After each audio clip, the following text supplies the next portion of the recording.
دیکھیے جہاں تواصی بالحق ہوگا معاشرے سے ریزنٹمنٹ لازماً آئے گی. میں نے بتایا بچے ہی آپ کے گلے پڑ جائیں گے. آپ کون ہیں ہمارے معاملے میں دخل دینے والے؟ اور آپ بڑے حق کی بات کریں تو جن کی خدائی کے تخت جمے ہوئے ہیں وہ آپ کی بات جو ہے وہ چلنے دیں گے؟ وہ تو خود خدا بنے ہوئے، خود حاکم بنے ہوئے ہیں. لہذا ریزنٹمنٹ از اے رول، اپوزیشن از اے رول. ایک بگڑے ہوئے معاشرے میں اگر اپوزیشن نہیں ہو رہی، ریزنٹمنٹ نہیں ہو رہی، تو پھر تیسری مرتبہ کہہ رہا ہوں پھر حق کی دعوت نہیں ہے. آپ نے اندر خانے کوئی معاہدہ کیا ہوا ہے اس باطل کے ساتھ، ہم تمہیں نہیں چھیڑیں گے، تمہاری دکھتی رگ پر ہاتھ نہیں رکھیں گے، بس ہم واس کہیں گے، پھر ٹھیک ہے. بلکہ وہ خود آپ کے گلے میں ہار ڈال دیں گے. وَتَوَاصَوْا بِالصَّبْرِ، صبر. یہ صبر جو ہے بہت سے معنی میں آتا ہے. صبر علی الاطاعہ، اطاعت پر صبر کرنا. شدید سردی کا موسم ہے، فجر کا وقت ہے، پانی گرم نہیں ہے، ٹھنڈا ہے، اس ٹھنڈے پانی سے بھی وضو کر کے نماز پڑھنا، یہ صبر علی الطاعہ، اللہ کی اطاعت پر صبر. مئی جون کا مہینہ ہے، روزہ سخت ہے، لمبا ترین ہے، صبر کرنا. وَهُوَ شَهْرُ الصَّبْرِ، حضور نے فرمایا تھا جب شعبان کے آخری روز آپ نے خطبہ دیا تھا، یا ایھا الناس قد اظلکم شہر عظیم، اے لوگوں تم پر ایک بہت عظمتوں والا مہینہ سایہ فگن ہو گیا ہے. اس مہینے کی ایک ڈیفینیشن کیا تھی؟ وَهُوَ شَهْرُ الصَّبْرِ، وہ صبر کا مہینہ. ایک ہے صبر عن المعصیہ، معصیت کے مقابلے میں اپنے آپ کو روکے رکھنا. ٹیمپٹیشن ہے. زلیخا نے کیا نہیں کیا تھا حضرت یوسف کے ساتھ؟ یہ روکنا، تھامنا. قرآن مجید میں بھی الفاظ بڑے عجیب آئے ہیں. وَلَقَدْ ہمت بِهِ وَهَمَّ بِهَا لَوْلَا أَن رَأَىٰ بُرْهَانَ رَبِّهِ. وہ عورت تو اس کی طرف بڑھی ہی تھی، وہ بھی بڑھتا اگر وہ اللہ کی کوئی برہان نہ دیکھ لیتا. کیا چیز اللہ نے اس وقت دکھائی ہے؟ جوان آدمی ہے، جوان رانا ہے، ایک عورت بدی کی دعوت دے رہی. روکنا، تھامنا اپنے آپ. اور پھر جب معاملہ آگے بڑھا، رب السجن احب الی مما یدعوننی الیہ، اے اللہ مجھے جیل خانہ زیادہ پسند ہے اس کام سے جس کی طرف یہ عورتیں مجھے بلا رہی ہیں. یہ صبر عن المعصیہ، صبر علی الطاعہ، صبر علی المعصیہ. لیکن ایک صبر وہ ہے جو اللہ کے دین کو قائم کرنے کی جد و جہد میں پرسیکیوشن کے مقابلے میں کرنا پڑتا ہے. جب مکے میں پرسیکیوشن ہو رہی تھی نوجوانوں کی، غلاموں کی، کنیزوں کی، جب صبر کرو، صبر کرو، جھیلو. جب حضرت یاسر رضی اللہ تعالی عنہ اور ان کی اہلیہ حضرت سمیہ رضی اللہ تعالی عنہ اور بیٹا عمار ابن یاسر ٹارچر کر رہا تھا، ابو جہل ان کو ٹارچر کر رہا تھا ہر طرح سے، کبھی جسم کا حصہ جلایا، کبھی کچھ اور کیا. تنگ آ گیا، کسی طریقے سے بھی کوئی کلمہ کفر کہنے کے لیے آمادہ نہیں ہوئی نہ حضرت سمیہ اور نہ حضرت یاسر. حالانکہ شریعت میں اجازت ہے، جان بچانے کے لیے کلمہ کفر کہا جا سکتا ہے بشرطے کہ ایمان دل میں قائم رہے، برقرار رہے. لیکن عزیمت کیا، جان دے دو، کلمہ کفر نہ کہو. حضور پاس سے گزرتے تھے اور چونکہ حکم صحابہ کو یہ تھا، ورنہ میرے اندازے میں اس وقت کم سے کم 40 صحابہ موجود تھے مکے میں، وہ تکہ بوٹی کر دیتے ابو جہل کی. بعد میں جو ہوتا دیکھا جاتا. کیا 70 صحابہ احد میں شہید نہیں ہو گئے؟ تو اس وقت اگر چند صحابہ شہید ہو جاتے تو کون سی بڑی بات تھی. لیکن یہ ہے انقلاب محمدی صلی اللہ علیہ وسلم کا طریقہ کار، جس کی روح سے اس وقت صبر لازم تھا. اللہ اپنے رسول کو حکم دے رہا تھا، فاصبر کما صبر اولو العزم من الرسل. اے نبی، آپ کو یہ کوئی پاگل کہہ رہا ہے، کوئی مجنون کہہ رہا ہے، کوئی شاعر کہہ رہا ہے، کوئی ساحر کہہ رہا ہے، کوئی مسحور کہہ رہا ہے، کوئی جھوٹا کہہ رہا ہے، کوئی کہہ رہا ہے کہ انہوں نے ایک غلام اپنی کسی کوٹھڑی میں بند کر رکھا ہے جو عجمی ہے، جو تورات اور انجیل کا ماہر ہے، وہاں سے ڈکٹیشن لیتے ہیں اور ہم پر آ کر دھونس جماتے ہیں یہ اللہ کی وحی آئی. کیا کیا نہیں کہا جا رہا تھا. اور قرآن خود گواہی دیتا ہے، وَلَقَدْ نَعْلَمُ أَنَّكَ يَضِيقُ صَدْرُكَ بِمَا يَقُولُونَ. اے نبی، ہمیں خوب معلوم ہے کہ جو کچھ یہ آپ کے بارے میں کہہ رہے ہیں اس سے آپ کا سینہ بھیجتا ہے، صدمہ ہوتا ہے، غم ہوتا ہے. یہی تھے جو مجھے الصادق اور الامین کہتے تھے، یہی تو تھے میرے قدموں تلے اپنی نگاہیں بچھاتے تھے. آج یہ مجھے شاعر، ساحر، مسحور، مجنون کیا نہیں کہہ رہے. اللہ فرماتا ہے صبر کرو، وَاصْبِرْ عَلَىٰ مَا يَقُولُونَ وَاهْجُرْهُمْ هَجْرًا جَمِيلًا. صبر کرو جو کچھ کہہ رہے ہیں. وَاصْبِرْ كَمَا صَبَرَ أُولُو الْعَزْمِ مِنَ الرُّسُلِ. صبر کیجئے جیسے ہمارے دوسرے اولو العزم رسولوں نے صبر کیا. کیا حضرت نوح نے 950 برس تک صبر نہیں کیا؟ صبر کیجئے. وَاصْبِرْ وَمَا صَبْرُكَ إِلَّا بِاللَّهِ. صبر کیجئے، اور آپ کا صبر تو اللہ ہی کے سہارے قائم ہے. یہ حضور کو تلقین ہو رہی، مکے میں یہ تلقین حضور کو ہو رہی ہے، مدینے میں اور مکے میں حضور پھر صحابہ کو تلقین کر رہے ہیں. جب ٹارچر ہو رہا تھا حضرت سمیہ اور حضرت یاسر اور حضرت عمار پر، بات کہتے میں جھجک ہوتی ہے. بیٹے کو، جوان بیٹے کو، عمار کو ایک ستون سے باندھ دیا گیا، ان کے سامنے ان کی ماں کو برہنہ کیا. حضور پاس سے گزر رہے ہیں اور کیا کہہ رہے ہیں؟ اصبروا یا آل یاسر فإن موعدکم الجنہ. اے یاسر کے گھر والوں، صبر کرو، تمہارے وعدے کی جگہ جنت ہے، جنت میں تمہارے استقبال کی تیاریاں ہو رہی ہیں، صبر کرو. اور انہوں نے صبر کیا. حضرت سمیہ کے سامنے ابو جہل نے ایک چھوٹا سا بت کوئی پیش کیا، ایک دفعہ کہہ دو کہ ہاں اس میں بھی کچھ ہے، اسے بھی کچھ اختیار ہے، میں چھوڑ دوں گا تجھے. انہوں نے تھوک دیا اس بت کے اوپر، اور غصے میں آ کر اس نے برچھا جو ہے، برہنہ تو کیا ہوا تھا، ان کے شرمگاہ کے اندر مارا ہے جو پورے جسم سے آر پار ہو گیا. یہ تھا صبر. اصبروا اصبروا اصبروا. پھر مدنی دور میں آ کر ایک دوسرا صبر شروع ہو گیا. اب جنگوں کا دور آیا، ہتھیلی پر جان رکھو اور باہر آ جاؤ. وَلَا تَقُولُوا لِمَنْ يُقْتَلُ فِي سَبِيلِ اللَّهِ أَمْوَاتٌ بَلْ أَحْيَاءٌ وَلَٰكِن لَا تَشْعُرُونَ. يَا أَيُّهَا الَّذِينَ آمَنُوا اسْتَعِينُوا بِالصَّبْرِ وَالصَّلَاةِ. اے اہل ایمان، مدد حاصل کرو صبر سے اور نماز سے. إِنَّ اللَّهَ مَعَ الصَّابِرِينَ. یقیناً اللہ صابروں کے ساتھ ہے، صبر کرنے والوں کے ساتھ ہے. وَلَا تَقُولُوا لِمَنْ يُقْتَلُ فِي سَبِيلِ اللَّهِ أَمْوَاتٌ. کبھی نہ کہنا اس کو جو اللہ کی راہ میں قتل ہو جائے کہ وہ مردہ ہے. بَلْ أَحْيَاءٌ وَلَٰكِن لَا تَشْعُرُونَ. وہ زندہ ہیں لیکن تمہیں اس کا شعور نہیں ہے. وَلَنَبْلُوَنَّكُمْ. اور ہم تمہیں لازماً آزمائیں گے. بِشَيْءٍ مِّنَ الْخَوْفِ وَالْجُوعِ وَنَقْصٍ مِّنَ الْأَمْوَالِ وَالْأَنفُسِ وَالثَّمَرَاتِ.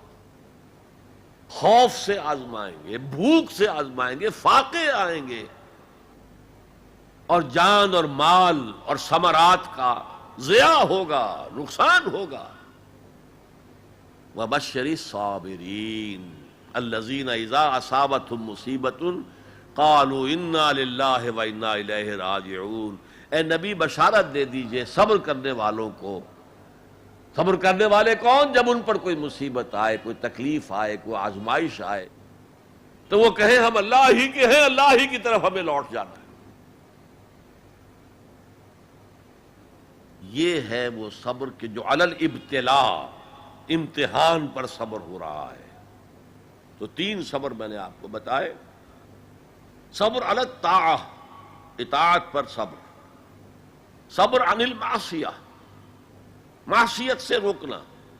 صبر کے معنی اپنے آپ کو تھامنا، روکنا. اسی کے معنی میں لفظ استقاموا جو میں نے آپ کو بتایا تھا، ان الذین قالوا ربنا اللہ ثم استقاموا، جمے رہے.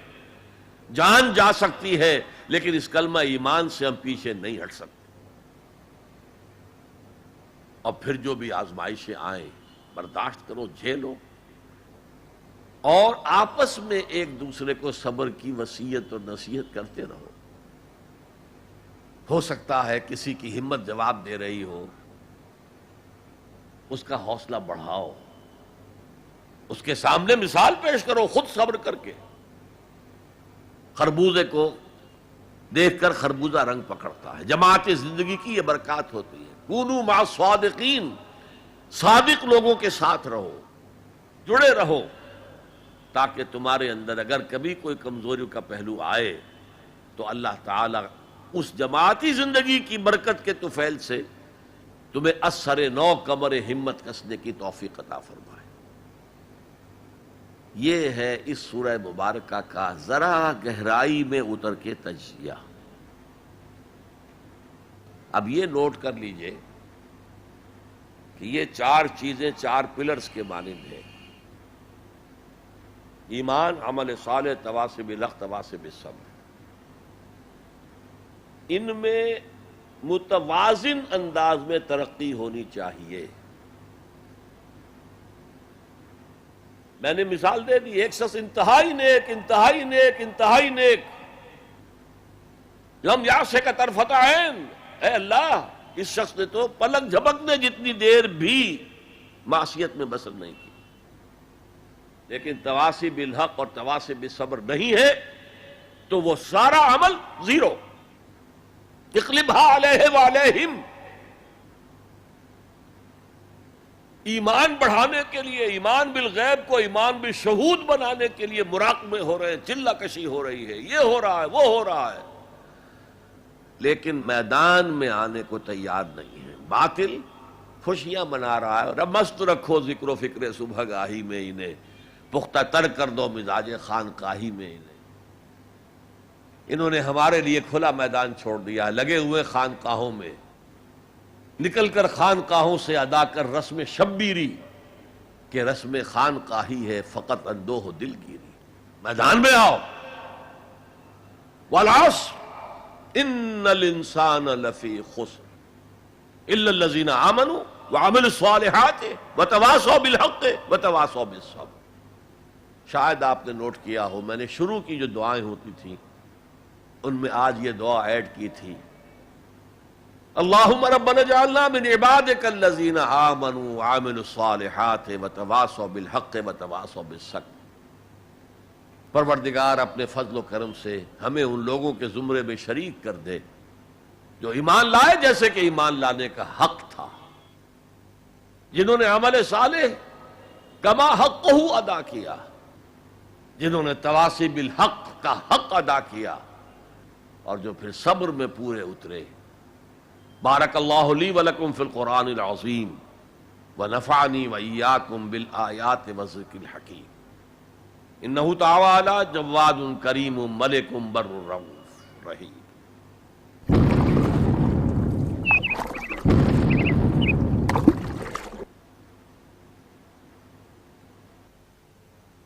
جزاک اللہ ڈاکٹر صاحب.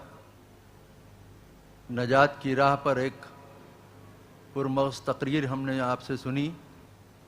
پہلا سوال ایک یوسف علی ساون صاحب ہیں جو کہتے ہیں: محترم جناب ڈاکٹر صاحب السلام علیکم.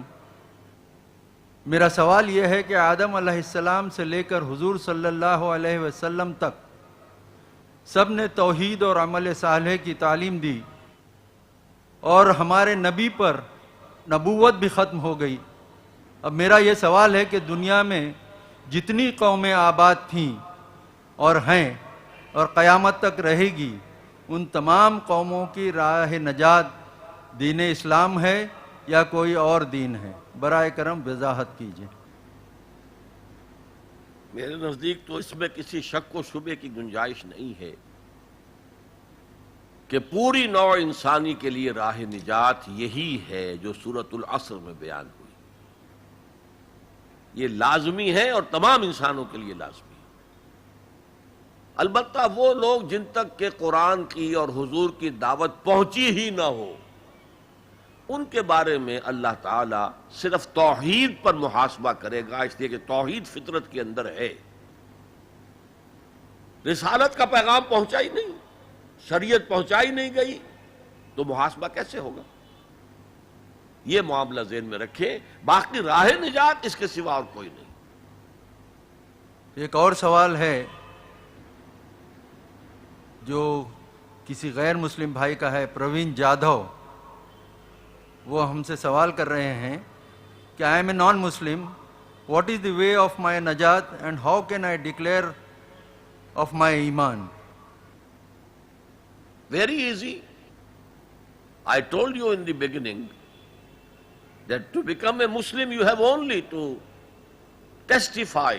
I testify that there is no God except Allah. And I testify that Muhammad is his messenger and prophet. You become a Muslim. And then you try to go deeper and deeper and deeper into Iman, so that it becomes a conviction with you, conviction about the existence of God, conviction about the Ba's ba'd al-maut, resurrection, conviction about the hereafter, conviction about the institution of prophethood, conviction that the prophethood came to an end on Muhammad sallallahu alaihi wasallam and reached its climax in his personality, etc., etc. So this will add and go on deepening your faith or your iman or your conviction.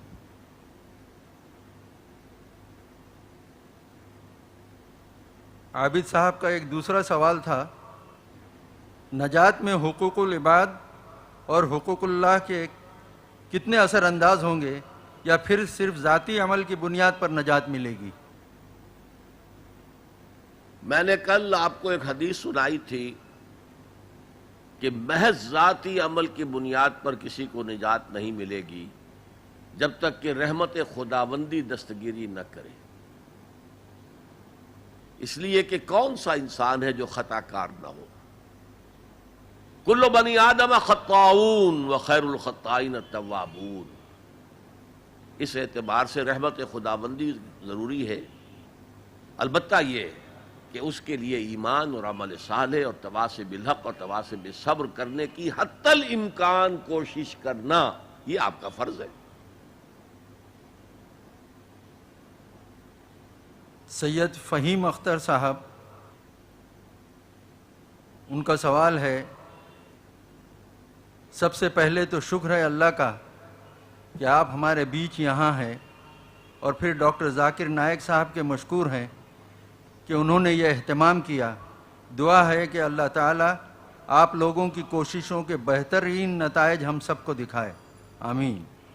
سوال، کیا پڑوسی اگر ہندو یا عیسائی ہو، یعنی کہ غیر مسلم ہو، تو بھی وہ حدیث جو آپ نے پڑوسی کے بارے میں بتائی لاگو ہوتی ہے؟ لازماً لاگو ہوتی ہے، الا یہ کہ وہ پڑوسی ہاسٹائل ہو towards Islam. If he is not hostile towards Islam, اگر وہ دشمن نہیں ہے، اگر وہ اسلام کے خلاف کوئی کوشش نہیں کر رہا ہے، کوئی سازش نہیں کر رہا ہے، تو ظاہر بات ہے کہ پھر اس کے حقوق پڑوسی کی حیثیت سے ساقط ہو جائیں گے۔ لیکن اگر ایسا نہیں ہے تو وہ پڑوسی ہے اور پڑوسی کا حق ہے۔ یہاں تک فرمایا کہ اللہ تعالیٰ نے، جبرائیل نے مجھے پڑوسی کے حقوق اتنے بیان کیے، اتنی تاکید کے ساتھ بیان کیے کہ میں یہ گمان کرنے لگا کہ اللہ تعالیٰ پڑوسی کو وراثت میں شامل کر دے گا، کہ پڑوسی کا بھی وراثت میں حصہ ہے۔ یہ حدیث نبوی ہے صلی اللہ علیہ وسلم۔ تو پڑوسی کا حق اپنی جگہ ہے۔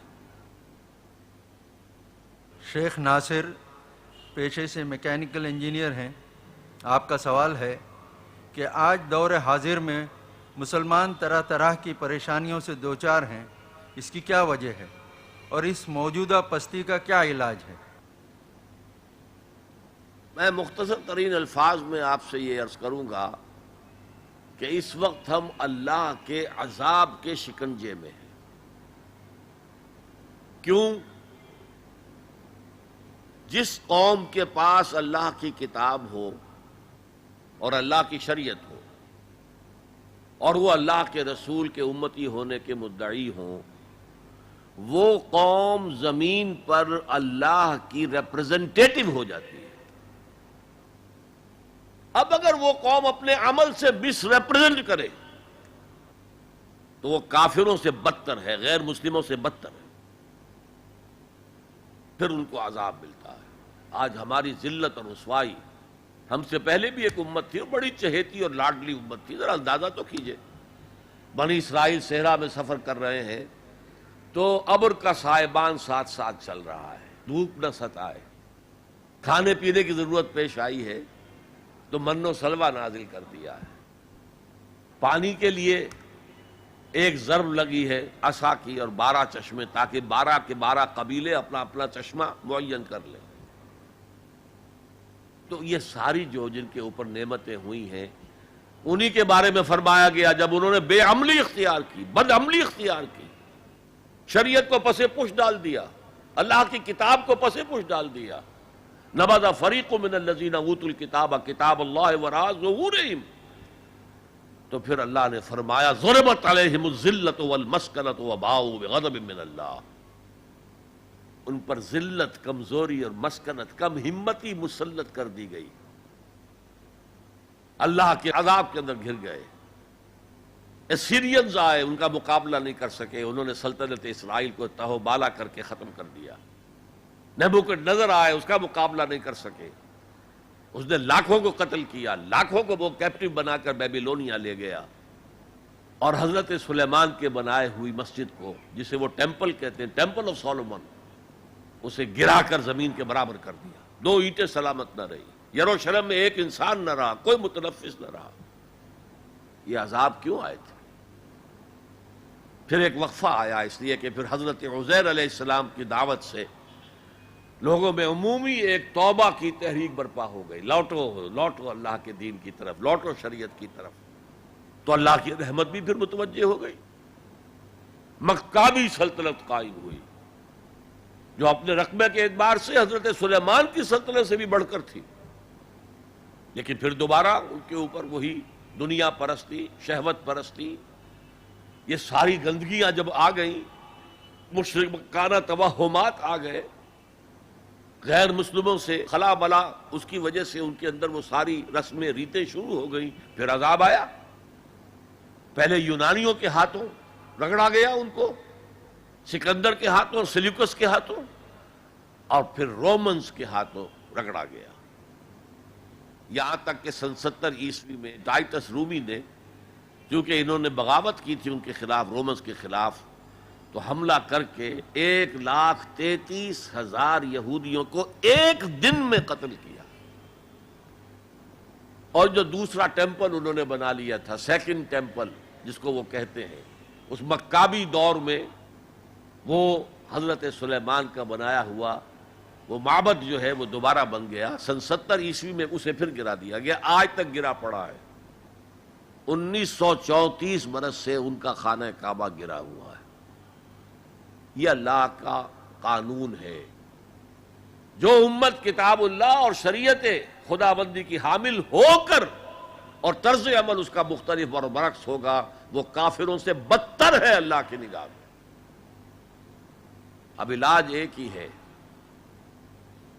ہم کہیں کسی جگہ دنیا میں، کسی سائزیبل ملک میں پورا اسلامی نظام، پوری اسلامی سیاست، پوری اسلامی معیشت، پورا اسلامی معاشرہ، پورا اسلامی قانون نافذ کر کے دنیا کو دکھائیں، and we should be able to invite the humanity at large, come and see with your eyes, this is Islam۔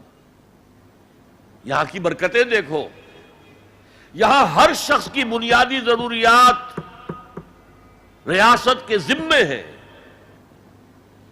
یہ جو سوشل سیکیورٹی کا کام آج ہو رہا ہے، اسکینڈینیوین کنٹریز کے سوشل سیکیورٹی کا نظام جو ہے دنیا میں کہاں سمجھا جاتا ہے، ٹاپ پر ہے۔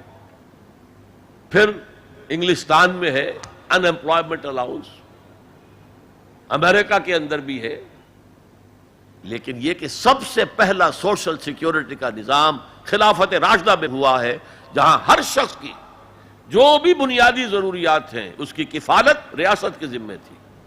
میں نے جو حال یہاں دیکھا ہے پاکستان میں کبھی نہیں دیکھا. جس طرح کی چھوٹے چھوٹے سے 4 فٹ 6 فٹ 7 فٹ کی ایک لکڑی کی بنی ہوئی کوٹھڑی کے اندر پورا خاندان آباد ہے، اور جبکہ اونچے اونچے محل موجود ہے سامنے. یہ عجیب ملک ہے، ڈیموکریسی میں بہت اونچا، لیکن سوشل سیکیورٹی کا کوئی نظام سرے سے نہیں، سرے سے نہیں. ہمارے ہاں پاکستان میں بھی وہ کوئی اسلامی نظام ہے جو زکوٰۃ ہے وہ پورا بیت المال کا نظام قائم نہیں ہے جیسے کہ ہونا چاہے. پھر بھی کچھ نہ کچھ زکوٰۃ کا نظام جو قائم کر گئے تھے ضیاء الحق صاحب، اس سے کچھ نہ کچھ غریبوں کی مدد ہوتی ہے. تو بہرحال جب تک ہم دنیا کے سامنے اسلام کی نمائندگی نہیں کریں گے، صحیح اسلام کی اور کامل اسلام کی، اس وقت تک ہمارے حالات میں کوئی بہتری نہیں آ سکتی. صدیقی صدف فاطمہ آپ سے سوال کر رہی ہیں، برائے مہربانی یہ بتا دیں کہ اگر کسی کے دل میں یا قلب میں ایمان کوٹ کوٹ کر بھرا نہ ہو تو اس کے لیے کیا کرنا چاہیے، اور کیا بنا قلبی ایمان کے نجات ممکن ہے؟ قلبی ایمان کے بغیر نجات نہیں ہے. ہاں ایمان کمزور ہو تو میں عرض کر چکا ہوں، ایمان ہو دل میں ہو لیکن اتنا مضبوط نہیں ہے کہ وہ عمل کو پوری طرح ہولڈ کر سکے، عمل کو درست کر دے. تو پھر اگر گناہوں کا پلڑا زیادہ بھاری ہے نیکیوں سے تو سزا ملے گی جہنم کے اندر. البتہ ایک وقت آئے گا نکال کر اور پھر انہیں جنت میں داخل کر دیا جائے گا قلبی ایمان کی وجہ سے. لیکن دوسرا سوال جو اس میں ہے کہ ایمان کہاں سے آئے؟ دیکھیے ایمان پیدا کرنے کے 3 طریقے ہیں. 2 ایزی ہیں لیکن ان سے ایک ایسا ایمان پیدا ہوتا ہے جس میں شعور کا ایلیمنٹ بہت کم ہے، نہ ہونے کے برابر. کوئی ڈائمنشن اس کی انٹلیکچوئل نہیں ہے. وہ کیا ہے؟ صاحب ایمان لوگوں کی صحبت اور ان کا قرب اختیار کرو. جیسے بھٹی کے آگے بیٹھیں گے تو حرارت آ جائے گی، صاحب ایمان کی صحبت سے آپ کو بھی ایمان ملے گا. دوسرا طریقہ اسلام پر عمل کرتے رہو، عمل کرتے رہو، عمل کرتے رہو، اس سے بھی ایمان پیدا ہوتا ہے. لیکن جو اصل ایمان ہے، جو شعوری ایمان ہے، جیسے کہ سورہ یوسف میں کہا گیا، حضور سے کہلوایا گیا، قُلْ هَذِهِ سَبِيلِي أَدْعُو إِلَى اللَّهِ عَلَى بَصِيرَةٍ أَنَا وَمَنِ اتَّبَعَنِي. اے محمد کہہ دو یہ میرا راستہ ہے، میں اللہ کی طرف بلا رہا ہوں علی وجہ البصیرت، میں اندھیرے میں ٹامک ٹوئیا نہیں مار رہا ہوں، علی وجہ البصیرت. اور نہ صرف میں بلکہ جو میری پیروی کر رہے ہیں وہ بھی علی وجہ البصیرت کر رہے ہیں. تو علی وجہ البصیرت ایمان صرف قرآن سے ملے گا. مولانا ظفر علی خان کبھی میں حیران ہوتا ہوں، وہ عموماً تو سیاسی شاعر تھے اور جنگ آزادی کے بہت بڑے سپاہی تھے، اس میں کوئی شک نہیں، کہ انہوں نے ایک بڑا پیارا شعر کہا ہے، وہ جنس نہیں ایمان جسے لے آئیں دکانیں فلسفہ سے، ڈھونڈنے سے ملے گی عاقل کو یہ قرآن کے سیپاروں میں. عاقل انٹلیکچوئل انسان اس کو وہ جو ایمان چاہیے جس کا انٹلیکچوئل ڈائمنشن بھی ہو، اس کی سورس صرف اور صرف قرآن. ایک عبد الواحد صاحب ہیں، ان کا سوال ہے کہ دنیا میں خصوصاً اور ہندوستان میں کئی کروڑ ایسے افراد ہیں جو پیدا ہوتے ہیں، جیتے ہیں اور مر جاتے ہیں بغیر یہ جانے کہ نجات کی راہ کیا ہے یا ان کا رب کون ہے. ایسے لوگوں کا کیا معاملہ ہوگا؟ دیکھیے قرآن مجید میں ایک بہت بڑی خوشخبری کئی بار آئی ہے، لا یکلف اللہ نفسا الا وسعها. اللہ تعالیٰ ذمہ دار نہیں ٹھہرائے گا کسی بھی انسان کو مگر اس کی وسعت کے مطابق. اگر اس تک علم پہنچا ہی نہیں، دعوت پہنچی ہی نہیں، تو میں محتاط ترین الفاظ میں کہوں گا، اللہ ان کے ساتھ نرمی کرے گا، وہ اللہ تعالیٰ کے عفو کے مستحق ہوں گے۔ البتہ اگر کسی کو دعوت پہنچا دی گئی، پڑھا لکھا انسان ہے، قرآن بھی پڑھ لیا اس نے، اور پھر بھی وہ ایمان نہیں لایا، تو وہ کافر ہے، اس کے لیے پھر آخرت میں عذاب ہے۔ انہی صاحب کا دوسرا سوال ہے، اسلام کی دعوت ایک اہم فریضہ ہے، لیکن اس سے غفلت پائی جاتی ہے، ایسے میں مایوسی بھی ہوتی ہے اور کبھی اپنی بے بسی پر افسوس بھی۔ آج جس تیزی سے بے دینی پھیل رہی ہے اس میں ہماری بساط کچھ بھی نظر نہیں آتی، ایسے میں ہم کیسے کوشش کریں سروائیو کریں؟ اصل میں اس احساس کے پیچھے ایک مغالطہ ہے۔ انسان اپنی صلاحیتوں اور قوتوں سے ناواقف ہے۔ ایک ایک فرد کے اندر اللہ نے بہت طاقت رکھی ہوئی۔ یہ دوسری بات ہے کہ ہم نے وہ ساری ڈائیورٹ کی ہے دنیا کی طرف۔ آخر دنیا میں انسان کامیاب ہے تو کیسے؟ محنت سے ہے نا۔ وہی محنت دین کے لیے کی جائے گی تو نتائج نکلیں گے۔ البتہ ایک امکان ہے، کسی قوم کی اللہ تعالی ہلاکت کا فیصلہ کر چکا ہو، وہ اتنے دور جا چکے ہوں، ان کے دل اتنے سخت ہو چکے ہوں کہ ان کے اوپر کوئی شے اثر انداز نہ ہو، تو داعی جو ہے، دعوت دینے والا، وہ چاہے سر پٹکتا رہے گا، کوئی نتیجہ نہیں نکلے گا، جیسے کہ حضرت نوح علیہ السلام کے معاملے میں ہے۔ لیکن پھر بھی مجھے اور آپ کو اپنا فرض ادا کرنے کے لیے، اپنی نجات کے لیے یہ کام کرنا ہے۔ کوئی نتیجہ نکلے نہ نکلے، اس سے مجھے کوئی بحث نہیں۔ نتیجہ تو اللہ کے ہاتھ میں ہے، میرے ہاتھ میں نہیں ہے۔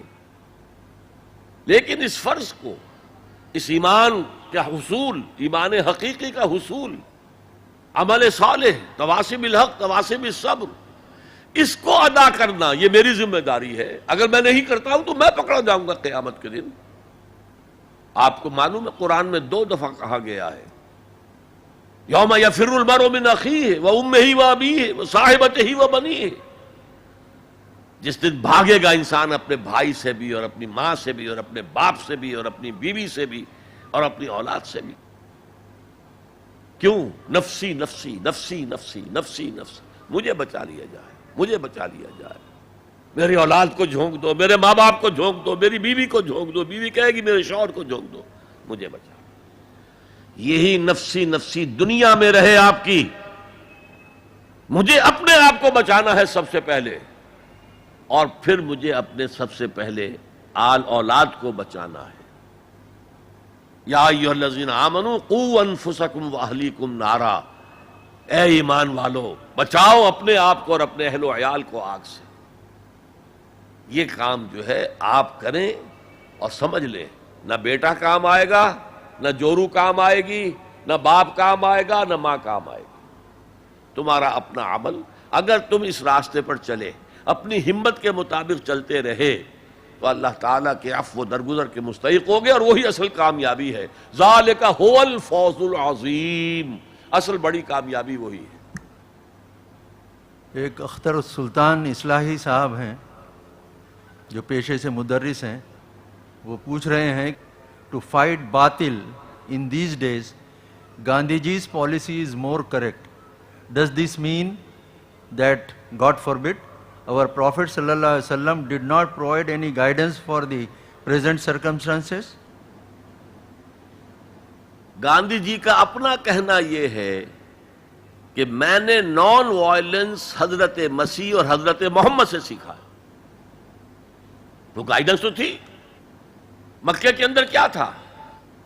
آج بھی میں نے بتایا، no raising of hands even in self defence. Let them kill you, no harm. You will get shahada, you will be martyrs. لیکن پورے 13 سال یا 12 سال مکے کا آرڈر آف دی ڈے یہ تھا، no retaliation whatsoever, no raising of hands even in self defense.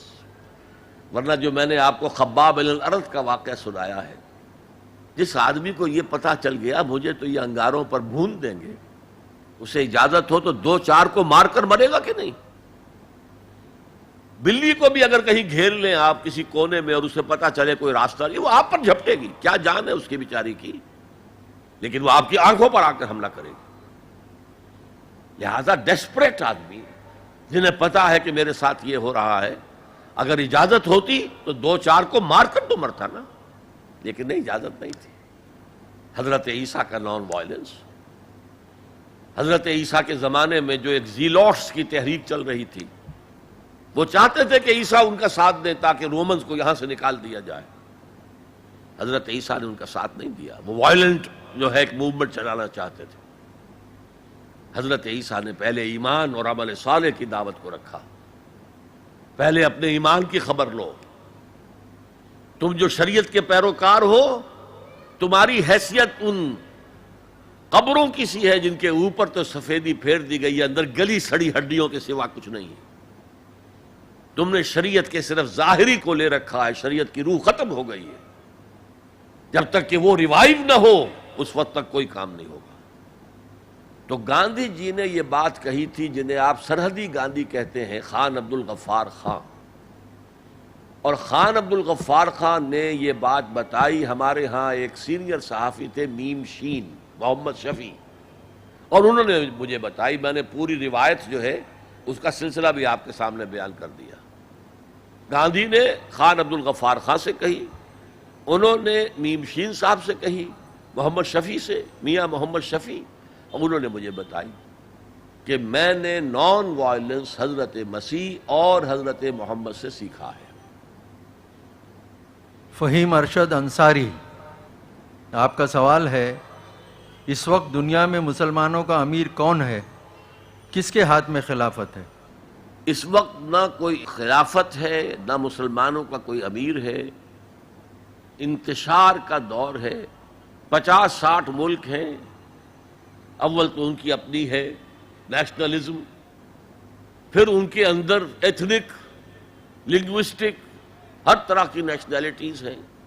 تو یہ تو ہمارے زوال کی انتہا کا دور ہے۔ یہاں کہاں جامعیت، کون امیر؟ ہاں یہاں جماعت ایک اثر نو بنانی پڑے گی جس کا کوئی امیر ہو اور جس کے ساتھ بیعت کی جائے کہ جو تم کہو گے ہم کریں گے، اور سب سے پہلے اپنے کردار کی اصلاح ہو، اپنی ذات پر اپنے گھر میں دین کو نافذ کیا جائے اور پھر سامنے آیا جائے۔ یہ کام اثر نو ہوگا۔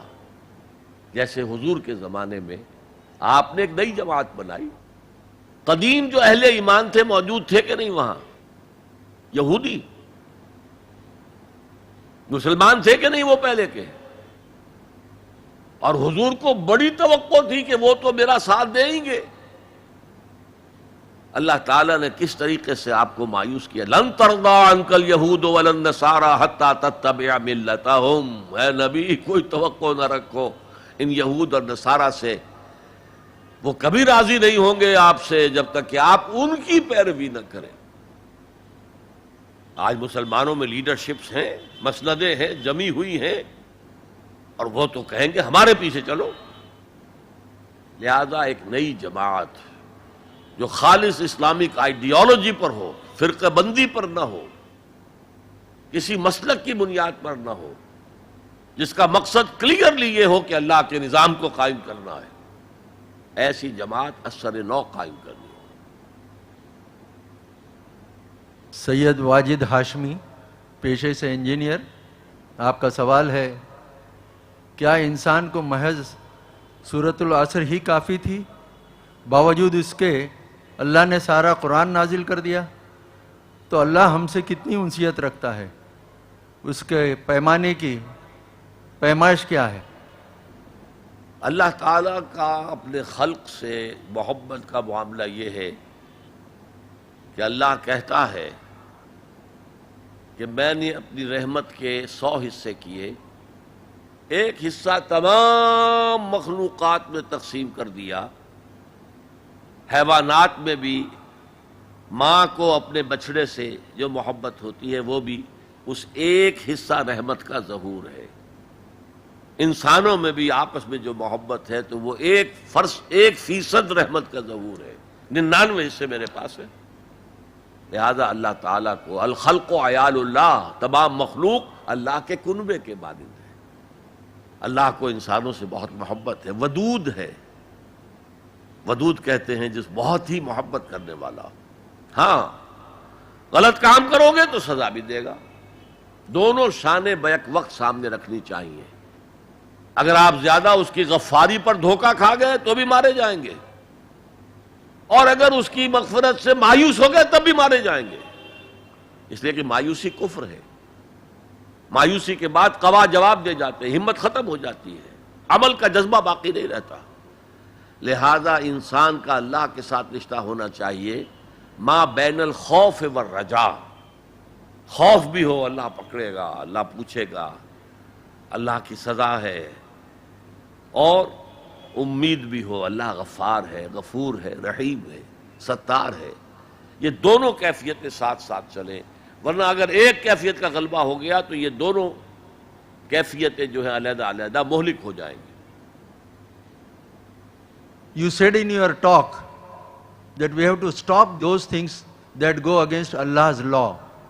So if my family goes against Islam by watching TV serials that are un-Islamic, then what should I do? Number one, turn off the TV till I am stopped by my family, or else? Please throw some light on this topic. پہلا کام یہ ہے کہ آپ نصیحت کریں، امر بالمعروف نہی عن المنکر سے کام لیں، اور نرمی کے ساتھ سمجھائیں اور ان سے کہیں کہ وہ ان چیزوں سے باز آ جائیں. البتہ اگر نہیں بات چل رہی، ٹی وی کا دیکھنا محض میرے نزدیک اتنی بڑی بات نہیں ہے، لیکن اگر اس سے کوئی بڑی بات بھی ہے اور وہ بیوی اڑی ہوئی ہے اس پر، تو اللہ نے طلاق کا راستہ کھولا ہوا ہے. میرا اور تمہارا راستہ علیحدہ ہے، بتا دیا جائے. اگر تم باز نہیں آؤ گی اس کام سے تو ٹھیک ہے، لکم دینکم ولی دین، تمہارا طریقہ تمہارے لیے، میرا طریقہ میرے لیے. قرآن مجید میں کہا گیا ہے کہ اگر تمہارا نباہ نہیں ہو رہا اور اگر تمہیں نشوز کا اندیشہ ہے، بیوی کا کام ہے شوہر کا حکم مانے. الرجال قوامون علی النساء، رجال مرد حکمران ہیں عورتوں پر، اور جو اصل نیک بیویاں ہیں والصالحات قانتات، نیک بیویاں وہ ہیں جو اپنے شوہروں کی اطاعت کرتی ہیں. ہاں اگر وہ گناہ کا حکم دے تو اطاعت نہیں ہے، لیکن جب وہ حکم بھی نیکی کا دے رہے ہوں تب تو اطاعت بالکل فرض ہو جائے گی. ایک سوال محمد شمیم صاحب کا ہے.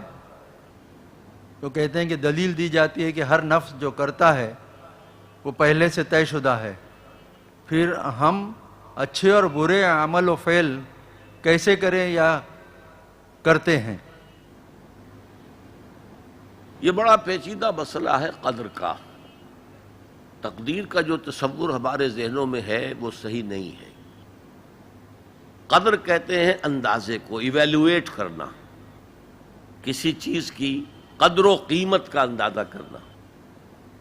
اللہ نے ہر جاندار کے لیے ایک اندازہ مقرر کر دیا. مثلا چھوٹی سی چڑیا ہے اور وہ ہوا میں اڑتی پھر رہی ہے. انسان ہوا میں نہیں اڑ سکتا. مشین بنا کر ہوائی جہاز میں اڑ جائے، خود تو نہیں اڑ سکتا. تو یہ ہر نوع کی ایک تقدیر ہے. اسی طریقے سے ہر انسان کی بھی کچھ لمیٹیشنز ہیں. ہر انسان کو دو چیزیں ملتی ہیں جس میں اس کا کوئی دخل نہیں. اسے والدین کی طرف سے جینز مل رہے ہیں، اس کے اثرات اس کی شخصیت پر ہوں گے.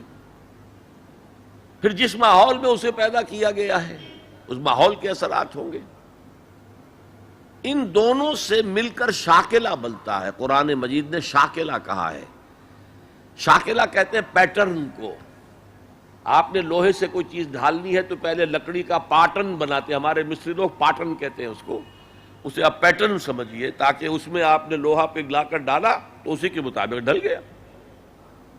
تو ہر انسان کا ایک پیٹرن ہے جو اس کے جینز سے اور اس کے انوائرمنٹ سے بنا ہے، اور ہر انسان کا محاسبہ اسی اعتبار سے ہوگا.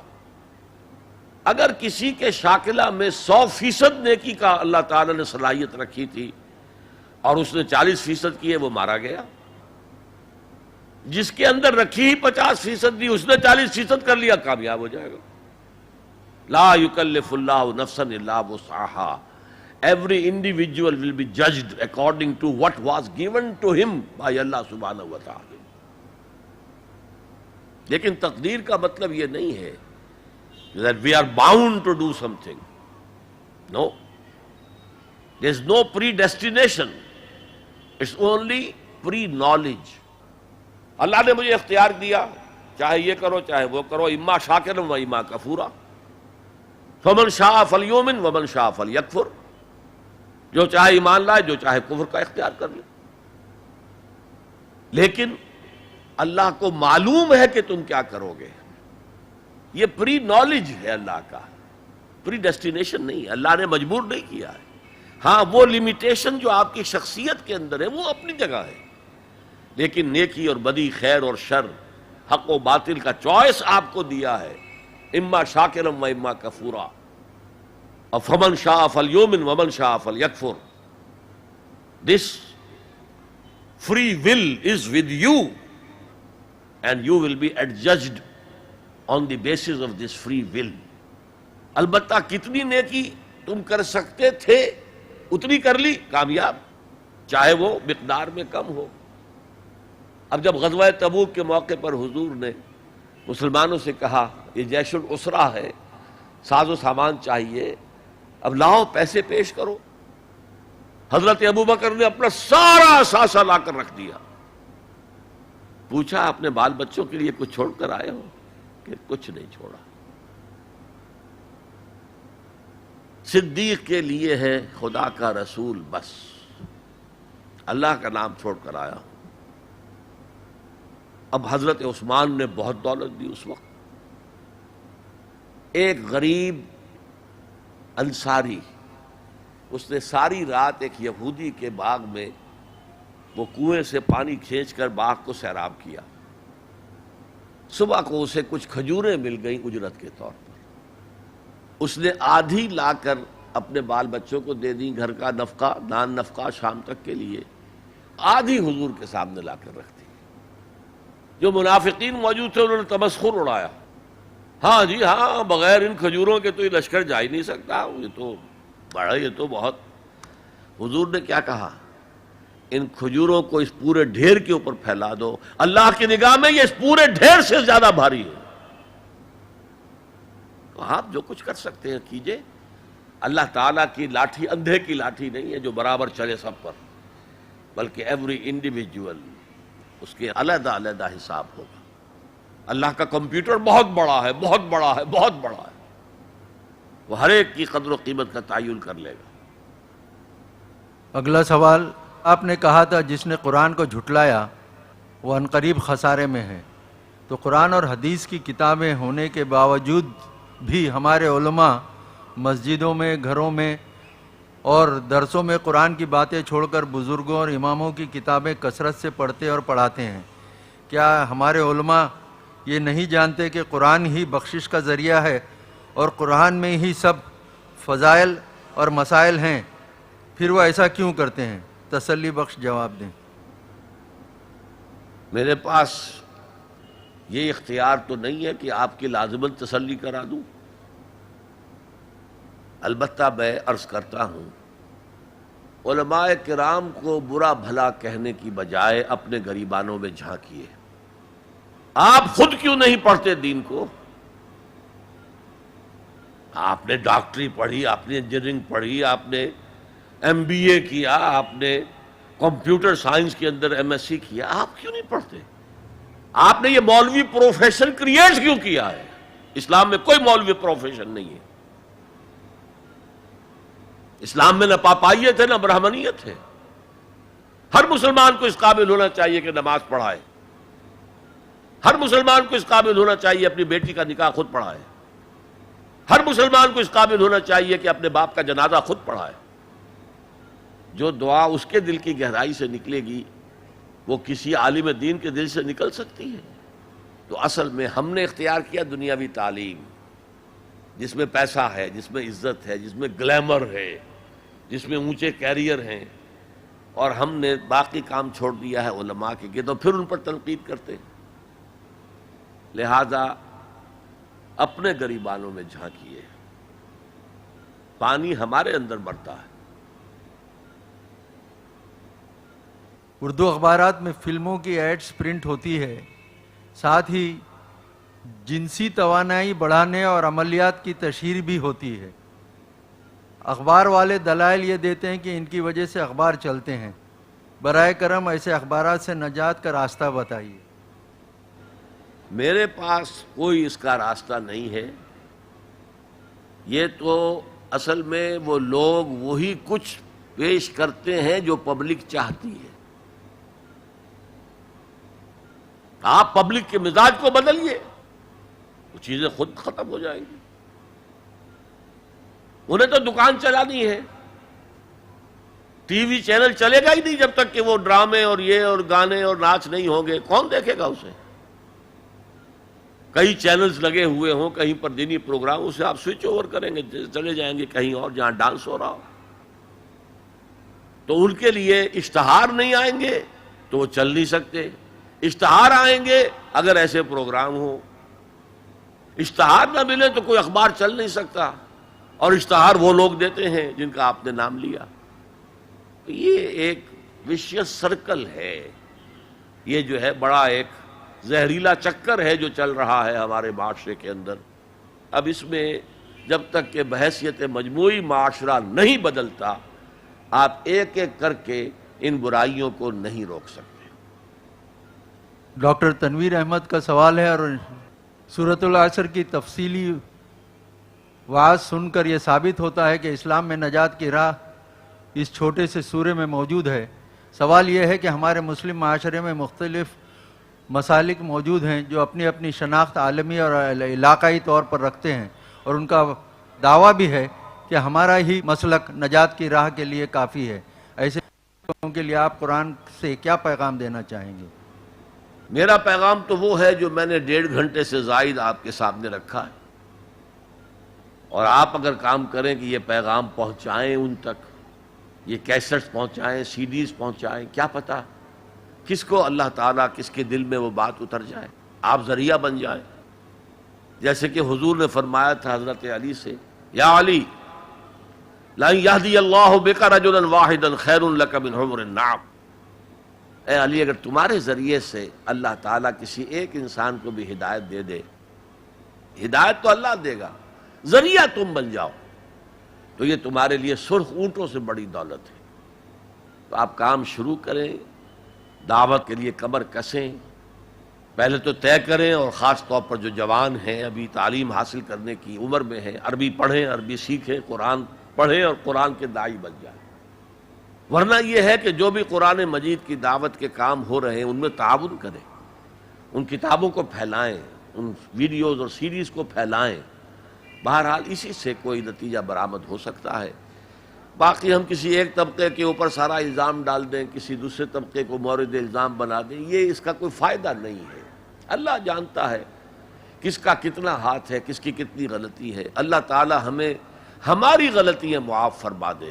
اصل تو ہمارا جو ہے علیکم انفسکم، جیسا کہ میں نے کہا تھا، نفسی نفسی جب وہاں ہوگا، یوم یفر المرء من اخیہ وامہ وابیہ وصاحبتہ وبنیہ لکل امرئ منہم یومئذ شأن یغنیہ، اسی طرح اس دنیا میں آپ سمجھیے کہ مجھے تو اپنے آپ کو بچانا ہے، پھر اپنے اہل و عیال کو بچانا ہے، پھر اپنے رشتہ داروں کو بچانا ہے، پھر اپنے پڑوسیوں کو بچانا ہے۔ یہ دعوت جو ہے الاقدم فالاقدم، الاقرب فالاقرب، اس کے حساب سے آگے بڑھنی چاہیے۔ یہ نہیں کہ آپ جا کر واس تو کہہ رہے ہیں 500 میل دور اور اپنے گھر والوں کو بھولے ہوئے ہیں۔ یہ پھر ایک پیشہ ورانہ واس ہوتا ہے، اس کے اندر کوئی تاثیر نہیں ہوتی۔ اللہ تعالیٰ کا احسان ہے اور یہ اس کا فضل و کرم ہے کہ آج ہم سب یہاں جمع ہوئے اور ڈاکٹر صاحب کی ایک بہت ہی پر اثر تقریر نجات کی راہ پر سنی۔ اسی کے ساتھ آج کی اس نشست کے اختتام کا اعلان ہوتا ہے، سبحانک و بحمدک لا الہ الا انت استغفرک و اتوب الیک۔